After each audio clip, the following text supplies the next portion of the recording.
జిల్లా స్థాయిలో ఏర్పాటు చేసుకున్నటువంటి కమిటీలు ఏవైతే ఉన్నాయో అది క్రియాశీలక సభ్యత్వానికి సంబంధించిన కమిటీలు కానీ లేకపోతే పోలింగ్ బూత్లో సంబంధించినటువంటి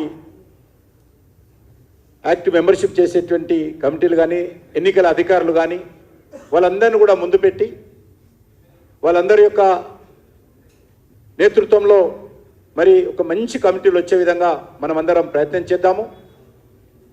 మరి ఇటీవల ప్రధానమంత్రి గారు మన రాష్ట్రానికి సంబంధించినటువంటి శాసనసభ్యులు మన రాష్ట్రానికి సంబంధించినటువంటి గౌరవ పార్లమెంట్ సభ్యులందరూ కూడా ప్రధానమంత్రి గారికి వెళ్ళినప్పుడు ఆయన ఒకటే మాట అన్నారు, తెలంగాణలో మంచి భవిష్యత్తు ఉంది. రాష్ట్రంలో ఉన్నటువంటి కాంగ్రెస్ పార్టీ తెలంగాణ ప్రజలకు ఇచ్చినటువంటి హామీలు అమలు చేయలేక పూర్తిగా వైఫల్యం చెందింది. తెలంగాణ ప్రజలు ఈరోజు భారతీయ జనతా పార్టీ వైపు చూస్తున్నారు. మీరు ధైర్యంగా ముందుకెళ్ళండి. కేంద్ర ప్రభుత్వం తరఫున తెలంగాణ అభివృద్ధి కోసం తెలంగాణ ప్రజల సంక్షేమం కోసం కేంద్ర ప్రభుత్వం అన్ని రకాలుగా అండగా నిలబడతాం మేము. కాబట్టి మీరు ముందుకెళ్ళి తెలంగాణ ప్రజల పక్షాన మరి రాష్ట్ర ప్రభుత్వం అవలంబిస్తున్నటువంటి ప్రజా వ్యతిరేక విధానాలపైన పోరాటం చెయ్యండి అని చెప్పి ప్రధానమంత్రి గారు స్పష్టంగా చెప్పారు. కాబట్టి వారి యొక్క సందేశం మేరకు వారి స్ఫూర్తితో ఈ తెలంగాణ రాష్ట్రంలో ఉద్యమాల రూపకల్పన చేయాల్సినటువంటి అవసరం ఉంది. ఈరోజు రైతులు అనేక రకాలుగా అన్యాయాలకు గురవుతున్నారు. నిరుద్యోగ యువత ఉద్యోగాలు వస్తాయని చెప్పి ఆ రోజు ఏ రకంగా రాహుల్ గాంధీ ఈ యొక్క రాష్ట్ర రాజధానికి తెలంగాణ రాష్ట్రంలోని అనేక జిల్లాల్లో పర్యటిస్తూ అనేక రకాల హామీలు ఇచ్చారు. చివరకు చిక్కడపల్లిలో లైబ్రరీ వద్ద కూడా నిరుద్యోగుల మధ్యకు రాహుల్ గాంధీ వచ్చాడు. మరి ఈరోజు అడుగుతా ఉన్నాం, ఏ ఒక్క ఉద్యోగ నియామకము కొత్తగా నోటిఫికేషన్స్ ఇచ్చి ఉద్యోగాలు భర్తీ చేసినటువంటి పరిస్థితుల్లో ఈరోజు తెలంగాణలో లేదు.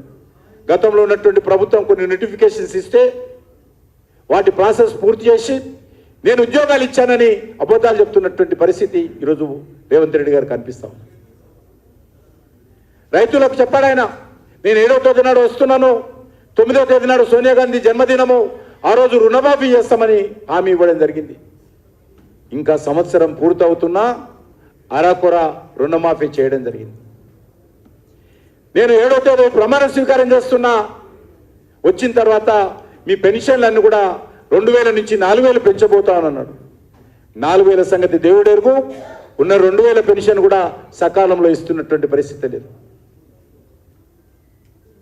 గత సంవత్సరం అయింది, కేసీఆర్ గత 10 సంవత్సరాలు ఒక్క రేషన్ కార్డు కూడా కొత్తది ఇవ్వకుండా ఆయన కాలం గడిపి ఫామ్ హౌస్కి వెళ్ళాడు.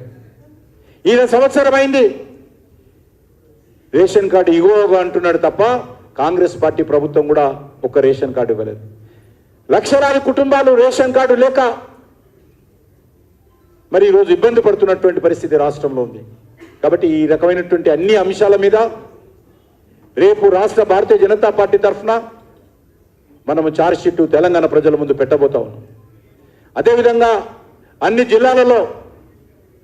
జిల్లాలలో కూడా జిల్లా స్థాయిలో అసెంబ్లీ స్థాయిలో కూడా ఆ అసెంబ్లీలో ఏ రకమైనటువంటి హామీ కాంగ్రెస్ పార్టీ ఇచ్చింది, గత 11 నెలలుగా ఏ రకమైనటువంటి పరిపాలన చేస్తూ ఉన్నారు అనేటువంటి విషయం పైన మరి మనం కూడా ఛార్జ్ షీట్స్ అసెంబ్లీ వారిగా జిల్లా వారిగా తయారు చేసి తెలంగాణ ప్రజల ముందు పెట్టాలి. ఉద్యమాలు రూపకల్పన చేయాలి. అదే దిశలో ముందుకు వెళ్ళాల్సిందిగా నేను కార్యకర్తలను అందరినీ కోరుకుంటూ సెలవు తీసుకుంటున్నాను. తప్పకుండా ఈ యొక్క రానున్న రోజుల్లో ఈ దిశలోనే మనము మన కార్యాచరణ ప్రణాళిక రూపొందించుకోవాలని చెప్పి జిల్లా కమిటీలు సమావేశాల్లో కానీ లేకపోతే రానున్నటువంటి స్థానిక సంస్థల ఎన్నికల్లో కానీ అన్ని రంగాలలో కూడా మనము నిర్మాణాత్మకంగా చర్చించుకొని ముందుకెళ్లాల్సిందిగా నేను మీ అందరినీ కోరుకుంటూ సెలవు తీసుకుంటున్నాను.